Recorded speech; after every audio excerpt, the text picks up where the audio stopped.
A paz do Senhor Jesus. É um prazer estar com os irmãos. Pode botar o slide já, que aí eu já vou me virando aqui. Deixa eu ver se está passando aqui. Está passando, sim, deixa aí. Queridos, eu estava falando com o pastor Léo ali. Eu nem sei se eu preciso pregar ainda, porque está tão gostosa a adoração, a presença de Deus e tudo que a gente já ouviu aqui de testemunho. Eu estou maravilhado mesmo, estou muito impactado com a história da igreja, com a maneira como a história da família pastoral se funde com a história da igreja. E nós tivemos a oportunidade de conversar um pouco hoje à tarde, conhecer um pouco mais disso. Irmãos, e parabéns pela vida da igreja, parabéns pelos 27 anos, parabéns pelo cuidado da família pastoral. E eu fui realmente muito abençoado aí, muito bem alimentado, né? Carreguei a comida e fui muito bem alimentado, né? Nesse fim de semana. E realmente hoje pela manhã o café também, muito melhor do que o café do PV. O pessoal arrebentou, eu entrei na fila 2 vezes, eu confessei o pecado quando cheguei lá na casa do pastor. Falei, pastor, eu entrei na fila 2 vezes, eu não resisti, estava gostoso demais. E foi realmente muito bom, né? Ontem à noite também, um culto maravilhoso. Hoje pela manhã, os testemunhos dos irmãos tão impactantes. É realmente emocionante ver a celebração de batismos e os testemunhos daquilo que Deus tem feito na vida de cada um, cada pessoa especial. Eu fiquei falando hoje com o pastor, né, sobre as reconciliações, como isso marca, né, a história da igreja, porque ele era o pastor que estava aqui, que cuidou, que orientou, e de repente alguma coisa acontece, a pessoa sai, daqui a pouco a pessoa volta, e a família pastoral vivenciando tudo isso realmente é algo que só o toque do Espírito Santo de Deus realmente na nossa vida. Queridos, eu tenho uma palavra preparada, mas o Senhor tocou no meu coração para que eu compartilhasse com os irmãos um pouco daquilo que foi a minha experiência também. Quantos aqui são estudantes do ensino médio ou superior? Quantos estudantes aqui ainda? Sim, temos alguns estudantes, né? Que bom, as pessoas ainda aí estudando independente da idade, né?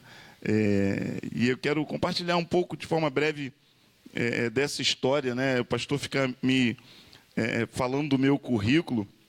Eu nem gosto muito disso, sou o servo do Senhor acima de tudo, mas as pessoas às vezes perguntam, né? Como é que ele conseguiu trilhar por esses dois caminhos, e teologia e física, né? Ou seja, ser pastor não é coisa de gente muito certa da cabeça, ser físico menos ainda. Então acho que a única coisa que eu consegui comprovar é que eu não sou certo da cabeça, e por isso eu consegui transitar aí por esses dois caminhos. Bem, hoje tem aqui o Júlio, né, que é meu cunhado, já era meu amigo.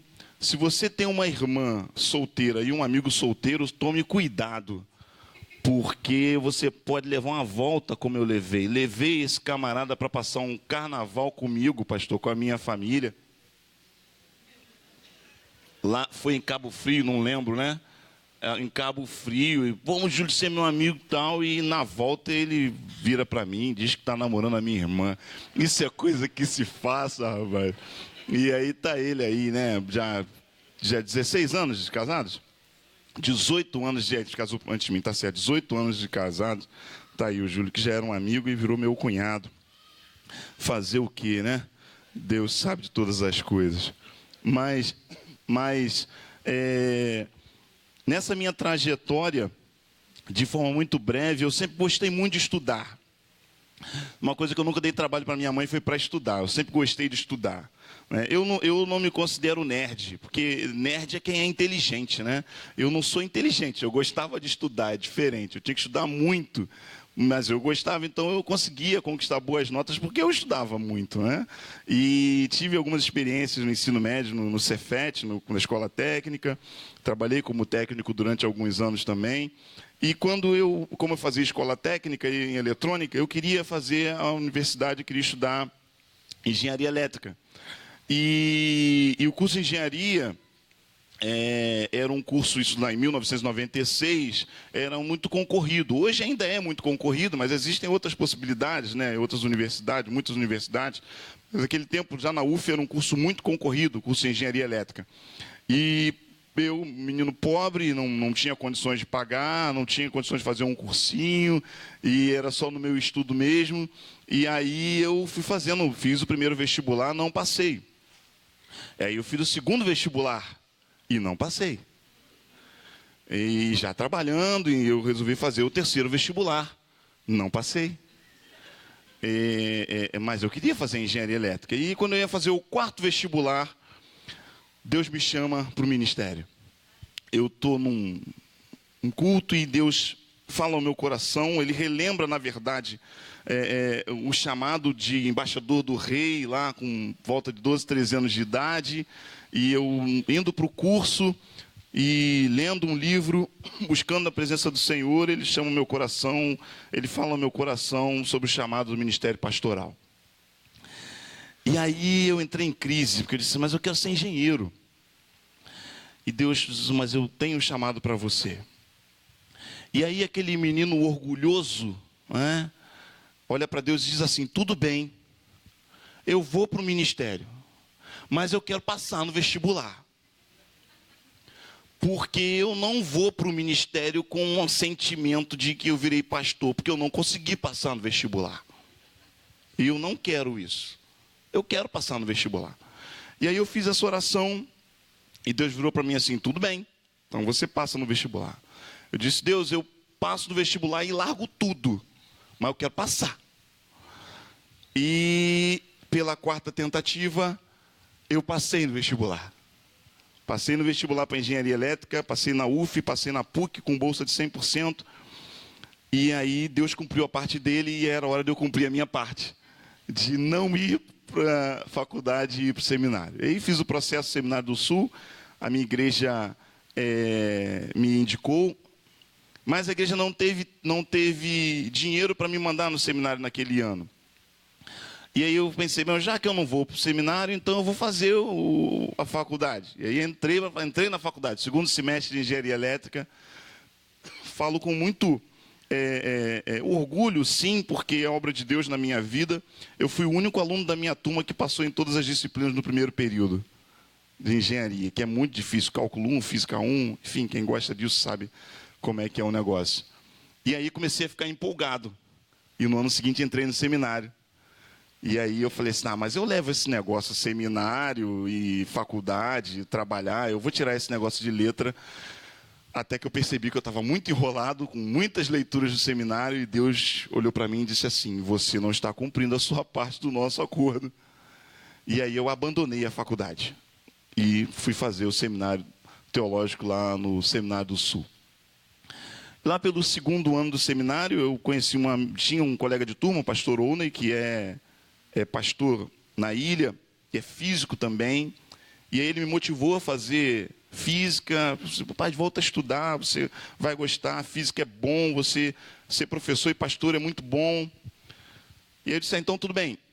Então eu vou ver como é que está a minha situação lá na faculdade. Cheguei lá, a minha matrícula já estava quase perdida, porque eram 2 anos, mas eu podia fazer a mudança de curso, a prova de mudança de curso. E aí eu fiz a prova de mudança de curso de engenharia elétrica para física. Não tem concorrência, porque nenhum louco faz esse movimento da engenharia para a física. Todo mundo faz o movimento contrário, né, da física para a engenharia. Então não tinha concorrência, era só eu passar na prova, fazer a média. Eu consegui, passei. E aí comecei de novo eu na minha trilhar, né, estudando, seminário, faculdade, até que de novo Deus falou para mim, rapaz, você não está cumprindo a parte do nosso acordo. E ele disse, não, tudo bem, senhor, larga esse negócio para lá, não quero. Abandonei de novo e concluí o seminário. Até que eu já estava pastoreando, casado já, pastoreando lá no Coronel Leôncio, Júlio era minha ovelha lá. E aí a minha esposa, eu trabalhava como técnico também, e aí eu fui mandado embora da empresa, e minha esposa falou para mim, por que você não volta a estudar? Você gosta tanto de estudar? Volta a estudar.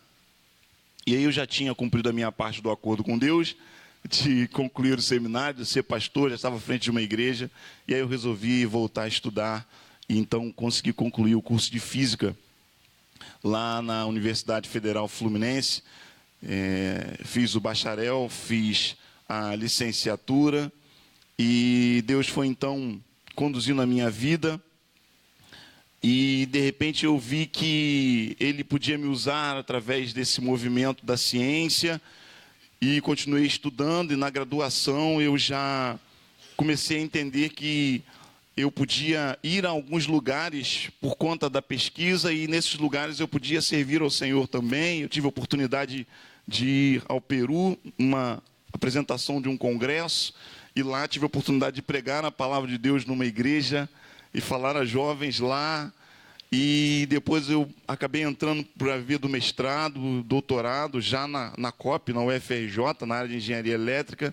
E Deus me deu também a oportunidade de fazer várias viagens por conta da universidade, tanto nacionais quanto internacionais. Tive congressos aqui no Rio de Janeiro, em Búzios, congresso em Curitiba. Tive a oportunidade de ir ao Uruguai, tive a oportunidade de ir à Itália, tive a oportunidade de ir à Suíça. E me virando com o meu inglês, que não é lá um grande inglês, né? E sempre tendo a oportunidade de falar do amor de Deus nesses lugares. E eu começava a entender que Deus podia fazer coisas através da minha vida e pegar aquele menininho, né, pobre lá de Niterói e levar a lugares onde eu nunca imaginei que estaria, para a glória do Senhor. Por que eu estou falando isso? Porque você não sabe o que Deus quer com você. Eu não sabia direito. Mas, com certeza, Ele tem algo para cada um de nós. E o segredo está em nós estarmos nas mãos dEle. E a cada dia estarmos preparados para cumprir a missão dEle na nossa vida. Preparados para cumprir a missão. É sobre isso que eu quero falar nessa noite com a igreja do Senhor. Hoje eu sou pastor ali na Igreja Batista em Vital, Brasil, já há 8 anos. Uma igreja que tem me amado a minha família, que eu tenho amado também, tenho aprendido a cuidar. E uma igreja que tem muito a aprender, a gente tem muito a aprender juntos, mas estamos avançando. Temos vivido alguns momentos nesse ano de forma especial, bem interessantes na nossa igreja. Eu falei com o pastor, nós estamos numa campanha de famílias lá, orando pelas famílias, todos os dias, todas as famílias da igreja, um movimento muito bonito. Hoje nós oramos por 2 famílias. A igreja está fazendo a leitura do Novo Testamento. A gente encerra agora a leitura do Novo Testamento. Vamos entrar na leitura do Antigo Testamento todos juntos. Uma leitura mais lenta, 2 capítulos por dia. E tem sido um movimento muito gostoso aí nessa igreja. Igreja Batista em Vital, Brasil. Essa é minha família. Quem não estava ontem aí, minha esposa Vanise. Minha filhota Rebeca. E Deus tem nos usado ali naquele lugar.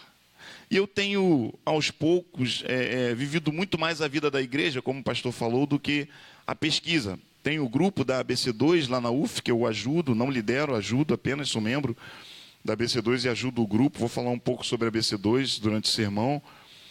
E tenho tido a oportunidade de falar em universidades também, para mostrar essa relação entre a fé e a ciência, que alguns acreditam que são caminhos que não podem ter algum tipo de interseção, mas na verdade isso é algo bem impossível, né? Preparados para cumprir a missão. O Senhor Jesus nos chama e Ele tem para nós algo novo. Mas quando nós olhamos para o mundo, quando nós olhamos para a realidade à nossa volta, muitos desafios são lançados. E, à luz da palavra de Deus, esse texto de carta de Paulo, segunda carta de Paulo a Timóteo, que é sim uma carta pastoral, mas que, como toda a palavra de Deus, ela não se restringe apenas a um grupo, ou seja, essa palavra é uma palavra de Deus para a igreja, não só para pastores. E é por isso que eu quero compartilhar esse texto com os irmãos, para que a gente possa entender que aquilo que Paulo está advertindo a Timóteo nesse texto também serve como advertência para nós, e as atitudes que ele orienta Timóteo a ter também são atitudes que nós precisamos ter para cumprir a nossa missão aqui nessa terra. Eu leio, os irmãos então me acompanham. 2 Timóteo 4, de 1 a 5, diz assim a palavra do Senhor. Na presença de Deus e de Cristo Jesus, que julgará todos os seres humanos, tanto os que estiverem vivos, como os que estiverem mortos, eu ordeno a você com toda firmeza o seguinte: por causa da vinda de Cristo e do seu reino, pregue a mensagem e insista em anunciá-la, seja no tempo certo ou não. Procure convencer, repreenda, anime e ensine com toda a paciência. Pois vai chegar o tempo em que as pessoas não vão dar atenção ao verdadeiro ensinamento, mas seguirão seus próprios desejos e arranjarão para si mesmas uma porção de mestres que vão dizer a elas o que elas querem ouvir. Essas pessoas deixarão de ouvir a verdade para dar atenção às lendas. Mas você, seja moderado em todas as situações, suporte o sofrimento, faça o trabalho de um pregador do Evangelho e cumpra bem o seu dever de servo de Deus. Louvado seja o nome do Senhor. Eu leio na nova versão, na versão da linguagem de hoje. Eu tenho usado essa versão no púlpito, é a Bíblia que a gente dá às pessoas na igreja, por isso eu tenho usado ela no púlpito. Mas esse texto eu trago em mais duas versões e nós podemos ler juntos, porque eu vou me deter apenas nesse versículo e nas características, nas atitudes que Paulo orienta a Timóteo e que elas servirão de orientação para nós também nessa noite. Eu convido você a ler comigo nessas duas versões. Vamos juntos. Mas tu, sê sóbrio em tudo, sofre as aflições, faz a obra de um evangelista, cumpre o teu ministério.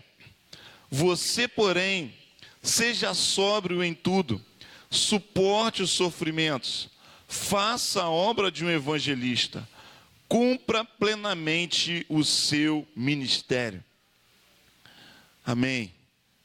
Paulo dá orientações diretas, simples, objetivas a Timóteo, numa realidade onde as pessoas não vão desejar ouvir a verdadeira palavra, numa realidade onde as pessoas vão buscar mestres que falem aquilo que elas têm interesse em ouvir, numa realidade onde as pessoas estão olhando apenas para si mesmas, para as suas necessidades, e desejam que as palavras sejam direcionadas apenas para si mesmos.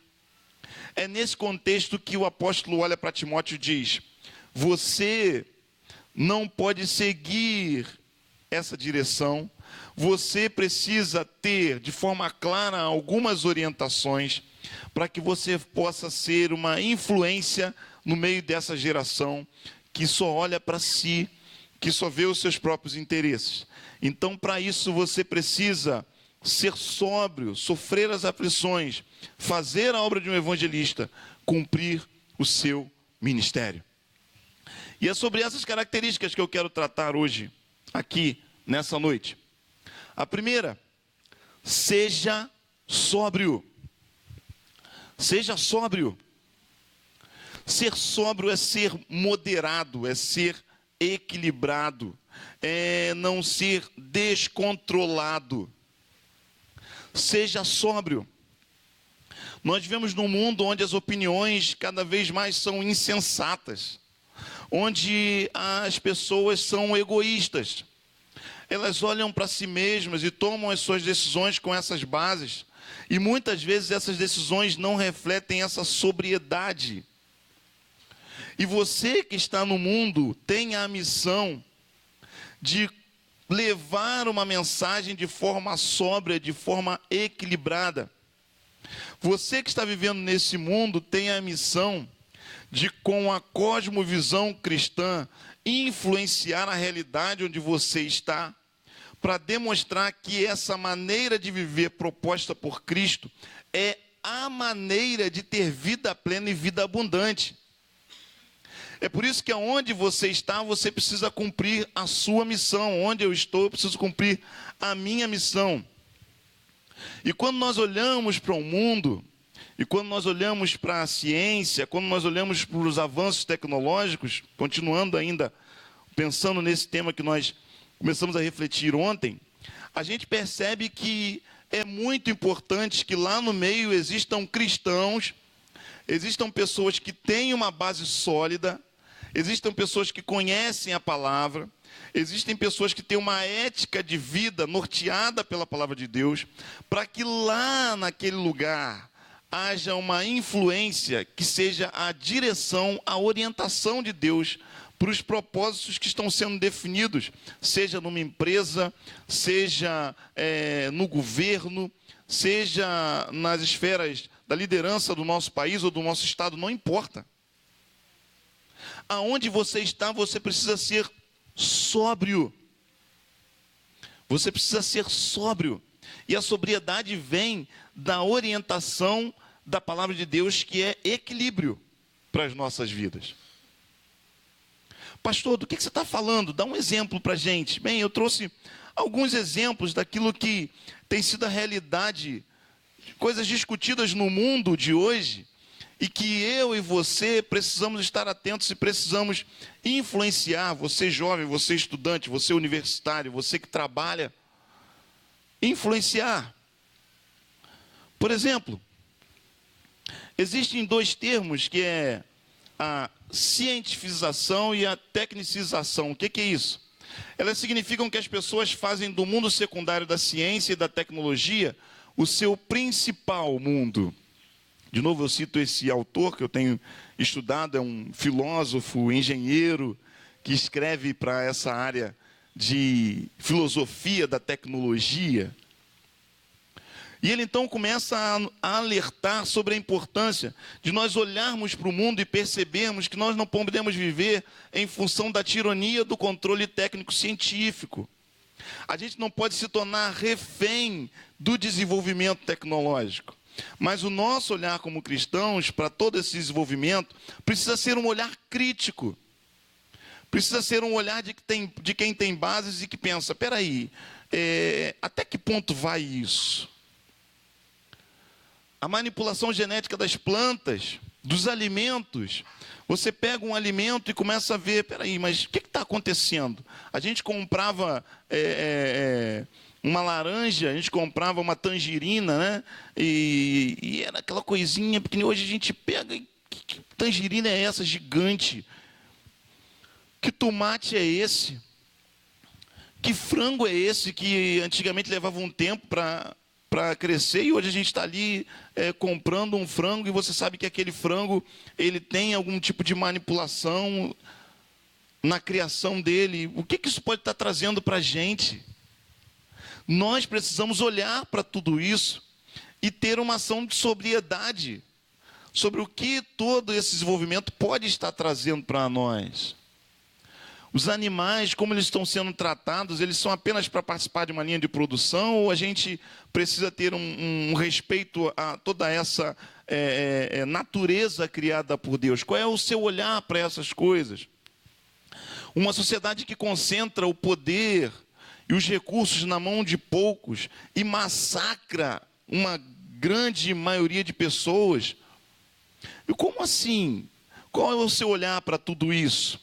Nós, como cristãos, precisamos ter um olhar de sobriedade, um olhar de equilíbrio, dentro da nossa comunidade e fora da nossa comunidade.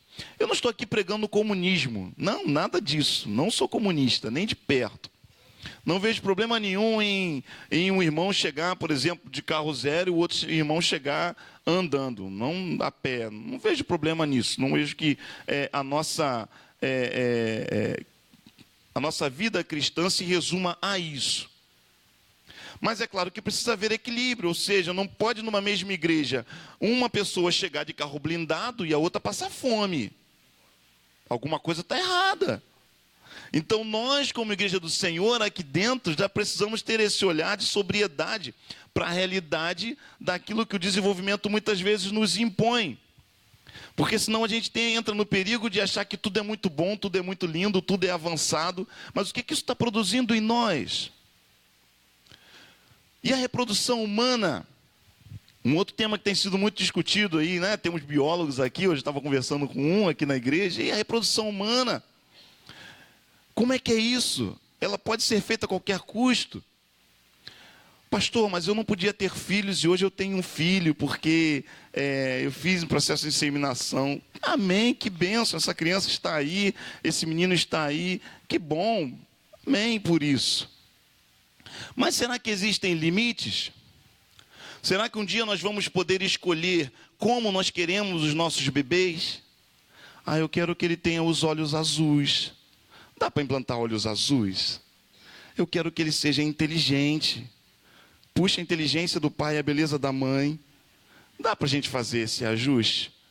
Eu não quero que ele venha com nenhuma síndrome. Eu quero que ele seja perfeito. Espera aí. O que é ser perfeito? Então a gente pode dizer que essa pessoa que vem, por exemplo, com a síndrome de Down é uma pessoa que não tem o direito de ter vida? Qual é o limite? Será que nós temos esse direito? Ou será que essas pessoas podem também ter um lugar na nossa sociedade, influenciar a nossa sociedade, abençoar vidas na nossa sociedade, no reino de Deus? Eu não quero que ele nasça surdo. Eu não quero que ele nasça cego. Então a gente pode entrar num nível de manipulação, onde a gente pode definir essas coisas como se isso inviabilizasse completamente a vida, a existência e o valor de uma pessoa. Nós precisamos ser senso críticos, sermos sóbrios, porque esses temas estão vivendo aí, estão sendo discutidos. Existem pesquisas nessa área em que manipulação é feita já lá em embriões. A clonagem de seres humanos, reservatório de órgãos, não sei quantos aqui já viram o filme A Ilha, né? Não sei quantos já viram, um filme muito interessante, ele retrata isso. Não vou contar o filme, né, todo, mas a história do filme é que existe uma ilha onde pessoas são clones, e esses clones existem para que, se você tiver um câncer no pulmão, você vai lá e pega o seu clone, tira o pulmão dele e põe em você, e você continua vivendo. Nós podemos gerar uma vida apenas para repor outra vida? Olha os dilemas éticos que isso traz para nós. Isso está acontecendo no mundo, isso é uma realidade muito próxima. E nós precisamos entender isso e termos sobriedade. Pastor, mas existem os transplantes. Que bênção, muito bem. Mas até que ponto a gente pode gerar um ser que tem consciência e pegar esse ser que tem uma consciência e tirar a vida para beneficiar a outro ser? Quais são os limites disso para nós? E o computador? E a nossa relação com a máquina? O computador pensa? Mas essa é muito antiga essa história, né, do jogo de xadrez em que o homem perdeu para a máquina. Bom, mas ao final do jogo, quem comemorou? Foi o robô? Ou foram os programadores do robô? Será que a gente não precisa ter a atenção de que, na verdade, existe uma mente por trás de todo esse desenvolvimento? Agora, qual é o limite para dar a essa máquina o controle das suas próprias atitudes e ações? A gente está vendo aí essa história da tecnologia no futebol, né? Um tal do VAR. Que coisa chata, né? Quando o juiz faz aquele sinal. Para o jogo e vamos lá para ver, porque tem que fazer uma análise. E aí já mostraram que o tira-teima tinha erros. Você já pensou se um dia mostrarem que existia erros na projeção daquelas imagens do VAR? Mas por trás ainda existe a decisão humana. Quem decide não é a máquina, quem decide é o homem. Porque alguém precisa ser responsabilizado. E aí, se eu tenho um Android dentro de casa que faz as coisas para mim, e esse Android dá um defeito e ele me atinge, quem é responsabilizado? O fabricante do Android, eu que comprei o Android. Percebe como essas coisas, elas precisam ser observadas, e nós precisamos ter sobriedade, porque isso faz parte da nossa realidade. Aquilo que era um Frankenstein, né, seja a máquina imitando o homem, hoje está cada vez mais se tornando algo muito próximo da realidade. E aí fica a pergunta, o que é realidade? O que é realidade? Eu estava dando uma palestra na universidade rural e a menina me perguntou isso ao final. Pastor, mas o que é realidade? No sentido filosófico? Porque a gente vai vivendo num mundo e tratando coisas que não são reais como sendo reais. Aquele grupo lá, uma série do Netflix, minha filha gosta muito de ver, e aí eu vivi uma experiência engraçada com ela, vendo essa série de espiões, Case Cooper, né, Café. E aí eu não sabia que era um androide, e aquela menininha menor lá da família, ela não é humana, ela é um androide. E aí não sei quantos aqui já viram essa série de criança. E aí, de repente, eu estou assistindo e aí o braço da menina solta. Eu falei assim, o que é isso? Aí a minha filha olhou para mim e disse assim, pai, ele é um androide. Aí eu disse, tá bom. Como se fosse uma coisa muito natural ter um androide na família. Será que um dia nós vamos ter um androide sentado à mesa, jantando conosco? Será que alguém vai pedir para o androide fazer a oração? Como seria a oração de um androide? Será que ele tem conexão com Deus? Percebe como essas coisas vão fazendo parte da nossa experiência de vida, tudo muito próximo de nós e exigindo de nós uma sobriedade para enxergarmos que precisam haver limites em tudo isso. Será que podemos nos tornar escravos da tecnologia? Essa pesquisa tem no livro do Schumann. 40% da população mundial é desnutrida e vive na pobreza. Nos Estados Unidos, 15 bilhões de dólares por ano são gastos em dietas de emagrecimento e 22 bilhões de dólares em cosméticos. Essa pesquisa deve ser um pouco antiga, o livro é antigo. Percebe a disparidade que existe? Como é que pode? Existem pessoas que morrem de desnutrição e bilhões que são gastos em dietas. Percebe a contradição? Será que nós, cristãos, não precisamos olhar para essa realidade com sobriedade e dizer, peraí, tem alguma coisa errada. Tem alguma coisa errada. Como é que eu posso ter tanto investimento no meu tratamento de pele, na minha dieta, enquanto existem pessoas morrendo de fome do nosso lado?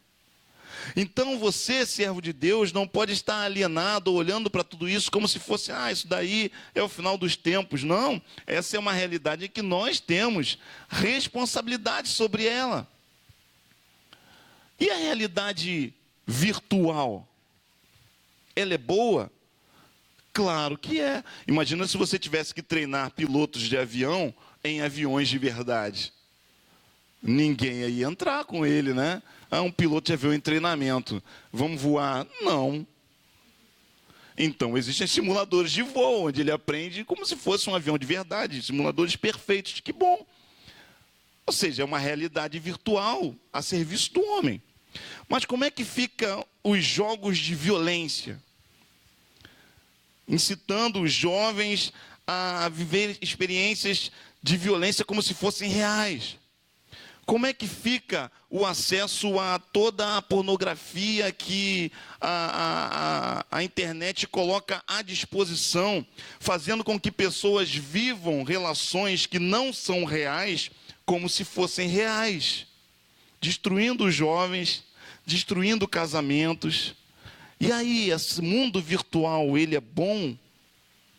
Nós precisamos ser sóbrios. Não podemos nos tornar escravos disso. E mais, temos o dever de, nesse mundo, influenciar essa sociedade e mostrar para ela que existem limites. E você que está na escola, você que está na universidade, você que está na empresa trabalhando, você que está de repente num posto de autoridade na sua empresa, Deus pode ter colocado você ali exatamente para que você, dentro dos valores cristãos, com sobriedade, estabeleça limites. Você tem agido, você tem atuado como alguém sóbrio. Segundo, sofre as aflições. Não pense que vai ser fácil se posicionar. Não pense que vai ser fácil dizer, olha, eu não creio dessa forma. Eu não acredito nisso. Eu não aceito isso.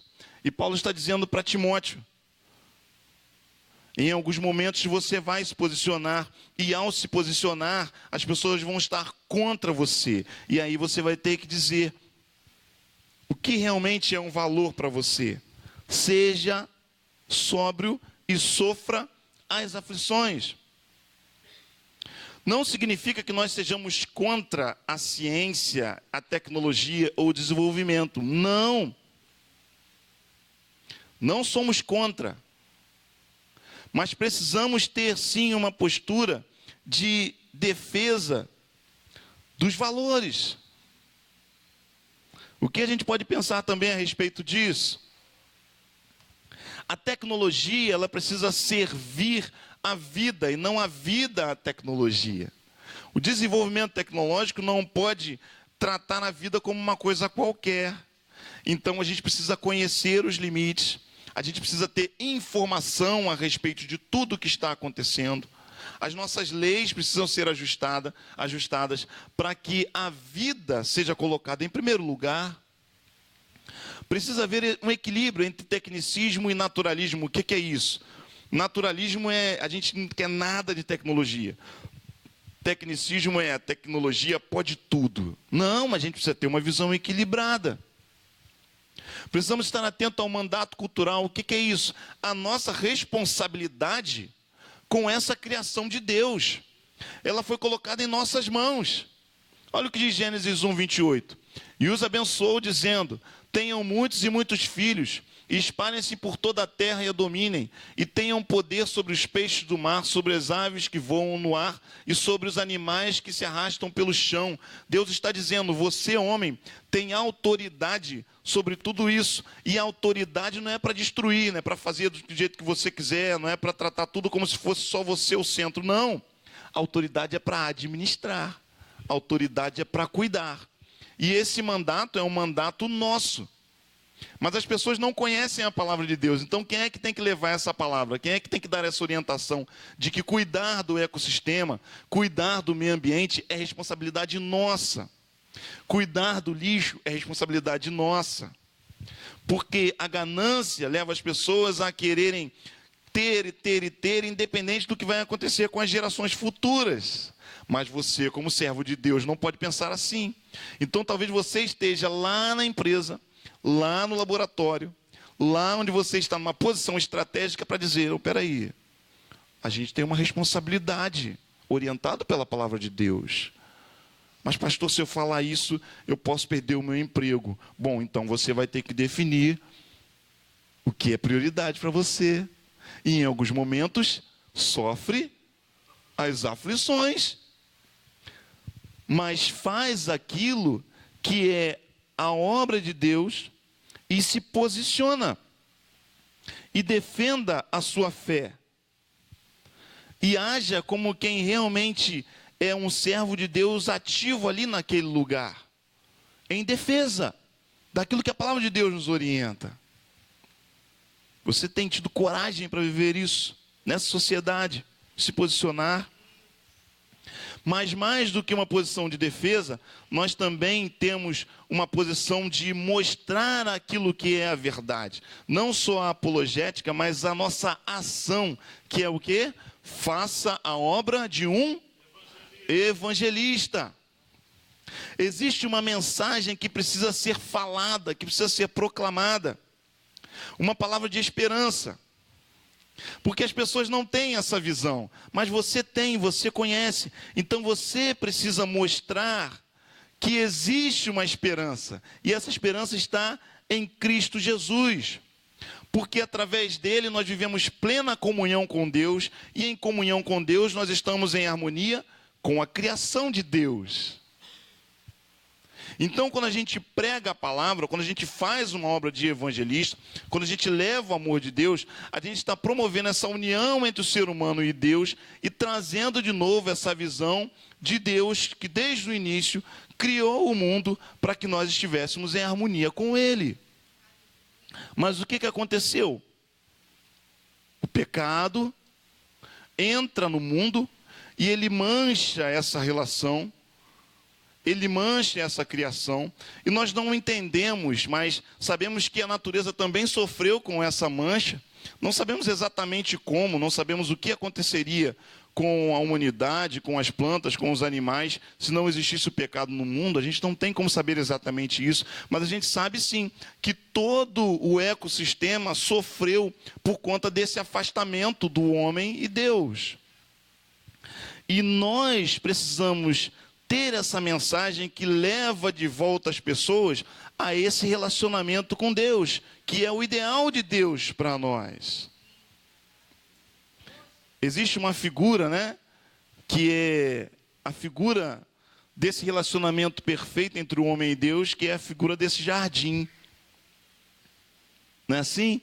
Onde lá estava Adão. Hoje de manhã eu estava conversando aqui com, se não me engano, é o Leonardo. Estava Adão ali, Eva, os animais, as plantas. Não é isso que a gente lê na palavra? E um texto que, enfim, não é um texto científico, mas é um texto que mostra o quê? A harmonia entre a criação e o ser humano. Um texto que tem o objetivo de mostrar que existe um Deus criador de todas as coisas, e esse Deus cria todas as coisas e coloca ali o ser humano para que mantenha essa harmonia entre todas as coisas. Esse é o objetivo do texto. Pois assim diz o Senhor que criou os céus, e Ele é Deus, que moldou a terra e a fez, e Ele a fundou. Ele não a criou para estar vazia, mas a formou para ser habitada. Ele diz: eu sou o Senhor e não há nenhum outro. Ele fundou a terra para ser habitada e haver harmonia entre a criação e todos os detalhes criados por Deus, o homem e a natureza. Mas o que o pecado fez? O pecado manchou isso. E por conta dessa mancha, não há essa harmonia plena entre a natureza e o ser humano. Mas é interessante que o Schumann também trata desse texto, nos levando a uma outra figura, que é a figura do futuro. E o que a gente espera no futuro nesse relacionamento com Deus? Não é mais a figura de estarmos num jardim onde existe apenas a natureza criada por Deus. Mas qual é a figura agora? A figura agora é a figura de uma cidade-jardim. A figura da Nova Jerusalém. E olha que coisa interessante, por que a figura de uma cidade-jardim? Porque agora, você, homem, você, ser humano, você criativo, você que pensa, desenvolveu várias coisas. E Deus que deu essa capacidade de desenvolvimento. E a cidade é uma representação daquilo que o homem faz. É a participação do homem nessa criação. Mas agora, ele disse: corra e diga àquele jovem: Jerusalém será habitada como uma cidade sem muros, por causa dos seus muitos habitantes e rebanhos. Qual é a ideia? A ideia agora é de uma cidade, sim, mas de uma cidade que não tem muros. De uma cidade onde tudo que é criado por Deus e desenvolvido pelo homem, que também é a criação de Deus, vive em harmonia. Então, aquilo que você faz vem de Deus, porque foi Ele que te deu capacidade. O problema é que muitas vezes nós perdemos essa harmonia. E aí o desenvolvimento vai gerando o quê? Vai gerando lixo, vai produzindo malefícios ao ser humano, e aí isso não vem de Deus. Então a gente precisa sempre buscar essa visão de termos harmonia. Agora, não apenas num jardim, mas com a nossa participação também, a nossa criatividade, porque isso foi Deus que te deu. E você pode usar. Pastor, mas a gente não vai viver essa realidade aqui. É verdade. Não vamos viver de forma plena. Por quê? Porque nós vivemos, como cristãos, essa realidade do já e do ainda não. As pessoas que se permitem chamar cristãs foram chamadas a discernir os espíritos, a enxergar a intenção por trás dos poderes, a reconhecer o que realmente importa. Elas têm conhecimento do já, da redenção de Cristo, e vivendo no intervalo entre os tempos, também conhecem o ainda não. A vitória já é uma realidade, mas a sua manifestação ainda não se completou.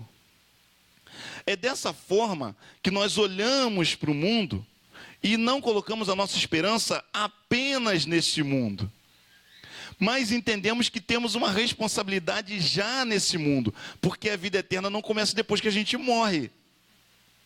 A vida eterna já começou para nós. Amém, igreja? Você crê nisso?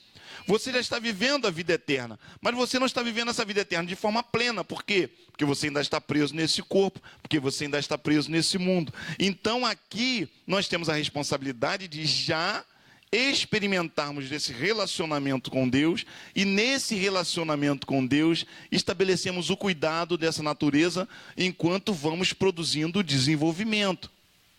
Sabemos que isso não vai ser pleno aqui, porque nós ainda não estamos na eternidade com o nosso Deus, onde sim moraremos numa cidade que tem essa participação humana, mas tudo vive em harmonia plena. E como nós vamos viver isso? Vamos viver porque você vai estar anunciando a mensagem do Evangelho, cumprindo a sua missão de um evangelista. E aí eu pergunto, você tem cumprido essa missão? Você tem se enxergado dentro dessa missão? E aí eu chego ao último ponto: cumpra plenamente o seu ministério. Como vamos anunciar essa realidade? Como vamos cumprir o nosso ministério? Bom, primeiro você tem que ter consciência de que tem um ministério. Você precisa se enxergar como ativo dentro desse processo. E eu creio que isso vai acontecer de forma prática através dos nossos relacionamentos, da maneira como nós lidamos com as pessoas, como nós convivemos com as pessoas. A minha igreja, a gente tem trabalhado, né, com células, com pequenos grupos, e tem sido uma experiência muito boa levar as pessoas a entenderem a responsabilidade que cada uma delas tem da proclamação do Evangelho, vivendo a vida na vida do outro, no relacionamento, entendendo a importância de que lá onde você está no seu trabalho, existem pessoas que talvez nunca pisem nessa igreja, mas que são o alvo da mensagem do Evangelho de Jesus Cristo. Então você não pode esperar que ele venha aqui e ouça uma mensagem poderosa do pastor Ezequias e entenda o Evangelho. Não.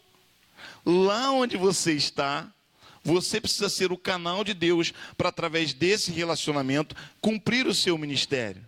É por isso que Deus coloca pessoas no estaleiro, nas lojas, no mercado, no governo, na sala de aula, para onde ela estiver, para onde você estiver, você seja ali um ministro do Evangelho. Você entende isso, meu irmão? Ministro do Evangelho não é só o pastor, não é só o missionário, não é só o ministro de música, não é só o ministro de educação religiosa. Não, você é um ministro do Evangelho como físico, como químico, como biólogo, como cozinheira, como motorista de ônibus. Porque onde você está exercendo o seu ministério e cumprindo de forma plena aquilo que é o chamado de Deus para a sua vida. Você percebe isso? Você entende isso? Você é dona de casa, entende a sua vida diária como um ministério?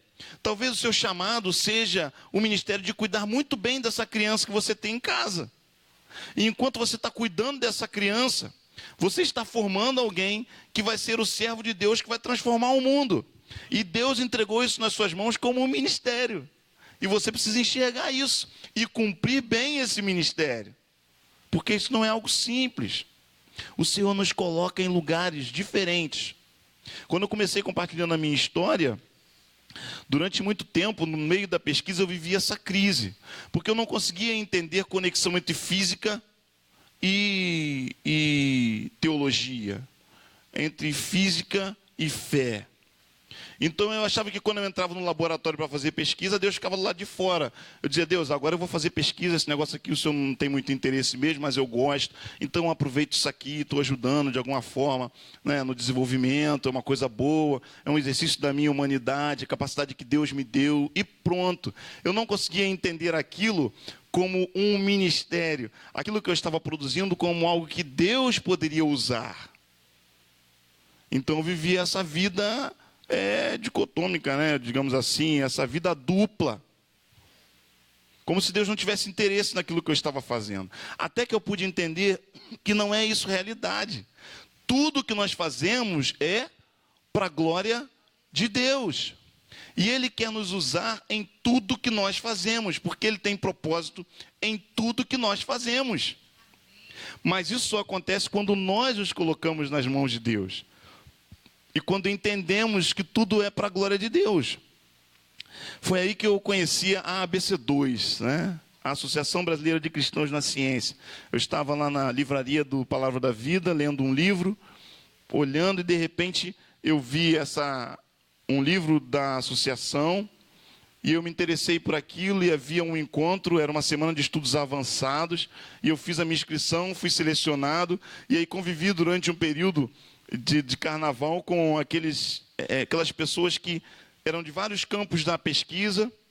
Estava comentando com o pastor Ezequias, no meu quarto tínhamos eu, físico e pastor, um filósofo, um psicólogo e um matemático.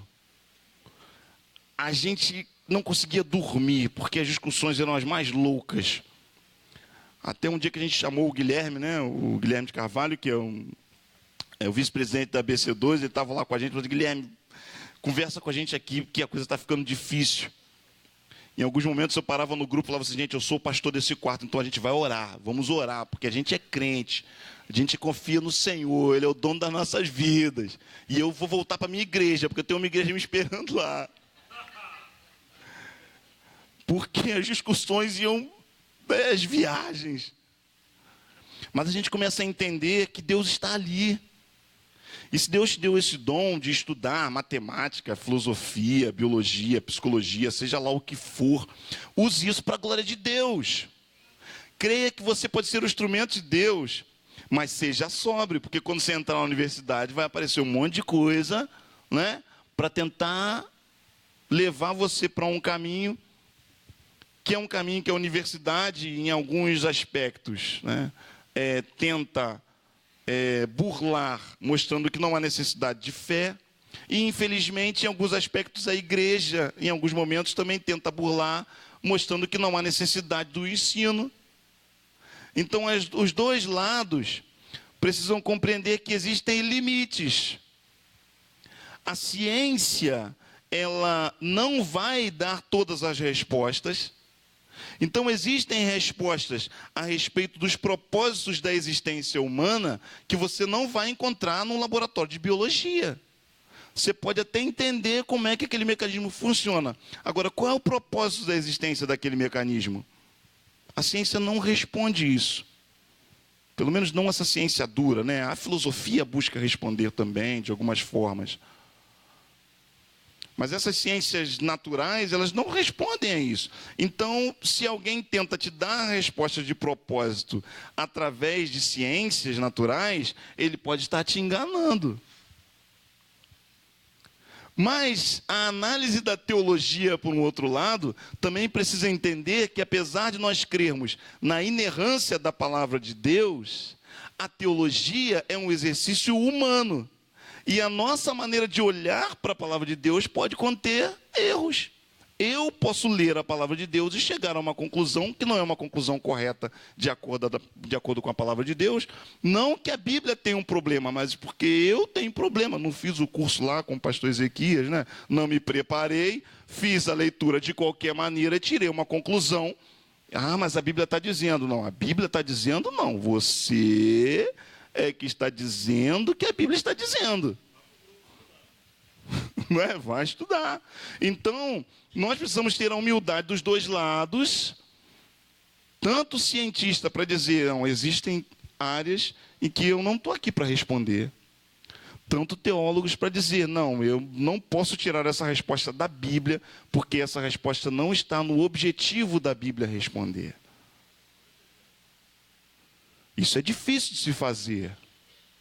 Mas talvez Deus tenha colocado você lá dentro da universidade, lá na sua escola, para mostrar para as pessoas que estão lá, ou até de repente um professor ou alguém que está dizendo que Deus não existe, que não se precisa de Deus, para dizer, não, peraí, você não pode tirar essas conclusões a partir dessa premissa aí, porque esse não é um caminho. A ciência não se propõe a responder isso. Percebe, irmãos? Isso é cumprir o ministério. Isso é entender o propósito de Deus, é perceber que precisa haver diálogo. E a ABC2 é uma associação que existe para isso. Ela tem o objetivo, né, de promover a comunicação e a integração entre a comunidade cristã e o campo científico no Brasil. Sua missão é operar como uma embaixada no sentido entre o universo da fé, entre o universo da fé cristã e o universo da ciência. Nesta qualidade, ela promoverá o diálogo aberto, honesto e respeitoso entre dois campos, tendo sempre em conta a liberdade e a soberania das respectivas esferas sociais e as finalidades intrínsecas e próprias de cada esfera, mas buscando o avanço do conhecimento integral acerca do homem e sua relação com Deus e a natureza a partir de uma perspectiva cristã. Então você pode fazer parte desse grupo, independente de ser pesquisador, independente de ser cientista, você pode fazer parte desse grupo, você pode buscar estudar, você pode buscar conhecer, e você pode promover essa interação dentro da igreja e na universidade.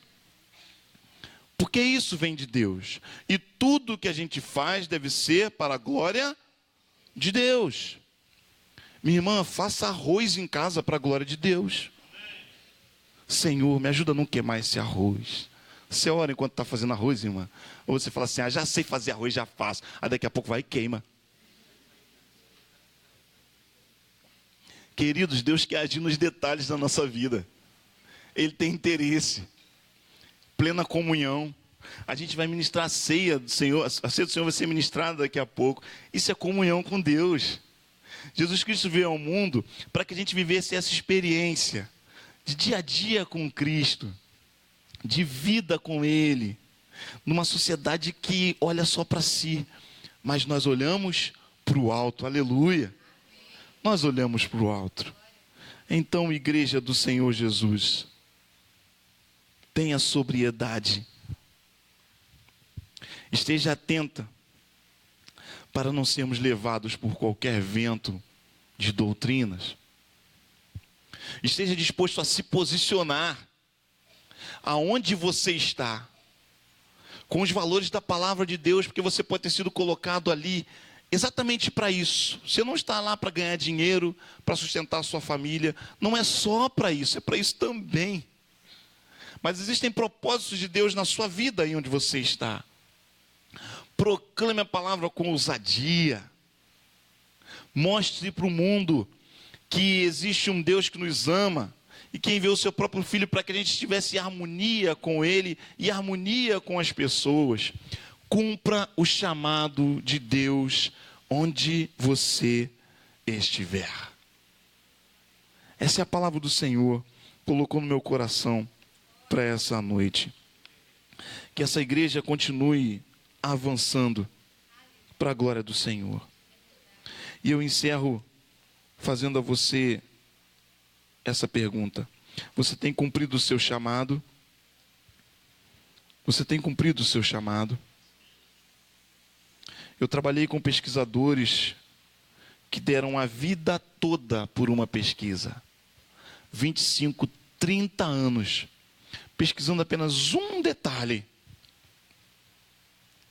Aqui você tem dedicado toda a sua vida a enriquecer, a sustentar a sua família, a comprar um carro novo, a ter a sua casa própria. Qual é o propósito de Deus para a sua vida? Qual é a finalidade da sua existência? Por que você quer passar no vestibular para esse determinado curso? Eu quero ser engenheiro. Por quê? Para ter o orgulho de dizer eu sou engenheiro? Eu quero ser médico. Por quê? Para poder dizer eu sou médico, eu passei só para isso? Não, porque eu quero ganhar muito dinheiro para ajudar minha família. Tá bom, então a razão da sua existência é essa? Ou você tem buscado Deus? Eu quero cumprir os teus propósitos nessa terra. Porque eu creio que aonde eu estiver, eu preciso ser uma influência. Existem valores éticos e morais que eu tenho. Existem valores que a tua palavra tem. E nós estamos num mundo caído que caminha na contramão do Senhor. E eu quero ser um agente transformador lá onde eu estiver. É dessa maneira que você pede a Deus para te guiar, para te mostrar uma profissão. Talvez Ele te leve para o ministério pastoral. Louvado seja o nome do Senhor. Talvez Ele te leve para ser um ministro de música, para ser um ministro de educação religiosa. Mas talvez Ele te leve a ser um químico. Talvez Ele te leve a ser um biólogo. Talvez Ele te leve a ser um pescador. Talvez Ele te leve a ser um caixa de supermercado. Não importa. Que tudo seja feito para a glória do Senhor.